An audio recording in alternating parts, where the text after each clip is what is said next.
Student, it is a homecoming chapter, intermediate class, chapter number 4, homecoming. Rabindranath Tagore is the author. तो पिछले part में आप लोगों ने देखा था कि वहाँ पर जैसे ही उसका भाई विशंभर सिस्टर का चला आता है घर में, अचानक से सब लोग शांत हो जाते हैं और उधर बहन अपने भाई को पहचान लेती है और बोलती है कि इतने दिनों से कहाँ थे दादा। और इस तरह से फिर हालचाल होता है और विशंभर अपने बहन के यहाँ रह रहा था कुछ दिन के लिए। फिर उन लड़कों के बारे में पूछा जाता है तो माँ बताती है कि ये जो फटिक है काफ़ी शरारती है और डिसओबीडियंट है, कहना भी नहीं मानता है। उसका भाई ये बोला था कि ऐसा करो बहन कि इसे मेरे पास यहाँ भेज दो कलकत्ता, वहीं मेरे बच्चों की तरह रहेगा और वहीं पर पढ़ेगा लिखेगा। जब पता चला फटिक को तो वह भी काफ़ी उत्साहित था, उसके उत्साह का ठिकाना नहीं था और पूछने लगा कब चलोगे मामा, मैं तैयार हूँ। तो आगे यहाँ से चेक करेंगे। It was an immense relief to the mother to get rid of Phatik. It was an immense माने बहुत ज़्यादा, अत्यधिक, रिलीफ माने संतावना, टू द मदर माने माँ को, to get rid of Phatik, Phatik से छुटकारा पाना, टू गेट रीड ऑफ माने छुटकारा पाना। यहाँ पर मदर के लिए बहुत ज़्यादा संतावना था, उसके लिए एक रिलीफ की भावना थी। She had prejudice against the boy, वो लड़के के खिलाफ पहले से ही पूर्वाग्रह रहती थी। And no love was lost between the two brothers, और जो दोनों भाई थे उनके बीच कोई कड़वाहट भी नहीं था।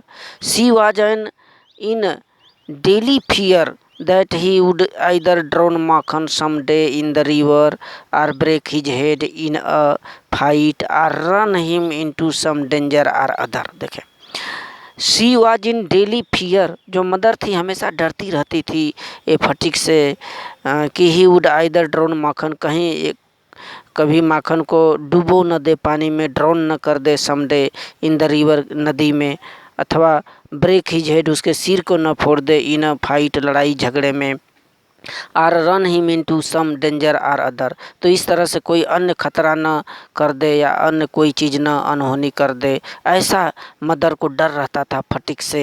इस तरह से मदर भी यहाँ पर छुटकारा पाना चाहती थी, उसे भी एक संतावना की भावना लगा कि चला जाए वहीं बेटर है। At the same time she was somewhat distressed to see Phatik extreme eagerness to get away, और मेन समय पर at the same time she was somewhat distressed, कुछ दुखी भी थी mother, to see Phatik extreme eagerness to get away, माने फटिक को यहाँ से उसकी उत्सुकता को देख करके कि अब वो तो जाने वाला है, इतना उत्साहित है, उसको देख करके मदर को कुछ न कुछ दुखी भी एहसास हो रहा था कि अब तो चला जाएगा।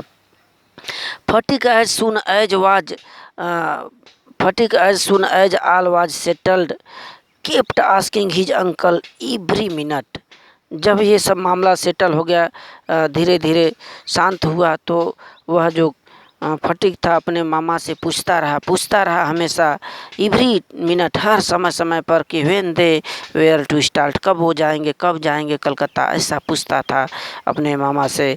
ही was an on pins and needles all day, यानी पूरे दिन भर वो काफ़ी बेचैन रहता था, उसको चिंता सताती थी। All day long with excitement, उत्तेजना रहा करती थी। एंड ले अवेक मोस्ट ऑफ नाइट, और कई रात सोया तक भी नहीं Phatik. He bequeathed to Makhan in perpetuity his fishing rod, देखिए फिर क्या किया जो फटिक था, अपने भाई माखन को बिक्विथ माने वसीयतनामा कर दिया, दे दिया, इन परपिच्युटी माने हमेशा के लिए, अनंत काल के लिए, हिज फिशिंग रॉड माने जो मछली पकड़ने की छड़ी थी, डंडी थी, उसको दे दिया, बिग काइट अपनी बड़ी सी पतंग दे दिया, और अपने कुछ वो गोलियों को दे दिया, मार्बल्स को दे दिया माखन को उस समय। Indeed at this time of departure, वास्तव में इस समय प्रस्थान के समय, हिज जनरसिटी टूवर्ड्स, उसकी जो उदारता की भावना थी माखन के प्रति, वाज अनबाउंडेड माने बहुत असीमित थी उस समय। तो यहाँ पर माखन को सभी सामानें देने के लिए ललायित है और दे भी देता है, काफ़ी उत्साहित है वहाँ पर कलकत्ता अपने मामा के साथ जाने के लिए, और काफ़ी उदार है माखन के प्रति जो फटिक है। नेक्स्ट देखें, व्हेन दे रीच्ड कलकत्ता, जब कलकत्ता पहुँचे अपने मामा के साथ, जो फटिक था कलकत्ता पहुँचा तो Phatik made the acquaintance of his aunt for the first time. Acquaintance माने जान पहचान, परिचय। पहली बार उसके आंट माने मामी से उसकी जान पहचान होती है। She was by no means pleased with this unnecessary, अनावश्यक एडिशन टू हर फैमिली। जो उसकी मामी थी खुश नहीं थी, नो मीन प्लीज्ड, खुश नहीं थी क्योंकि ये अनावश्यक रूप से उसके परिवार में आ गया था, एडिशन आ गया था, यह जो फटिक था, इसलिए वो खुश नहीं थी। She found her own 3 boys quite in to manage without taking any one else. जो मामी थी फटिक की, वह अपने 3 लड़कों को पूरी तरह से मैनेज नहीं कर पाती थी, और ऊपर से यह आ गया फटिक तो नाखुश थी। And to bring a village lad of 14 into their midst was terribly upsetting.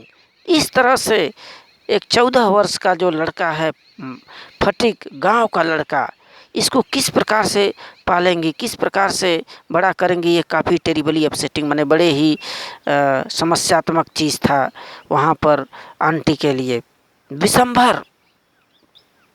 Vishambhar should really have thought twice before committing such an indiscretion. इस प्रकार के इंडिस्क्रेशन माने निर्णय लेने से पहले जो विशंभर थे उनको 2 बार सोचना चाहिए था कि ऐसा उन्होंने निर्णय ले लिया, इस फटिक को अपने साथ यहाँ ले आए, उन्हें 2 बार सोच लेना चाहिए था। So thank you student.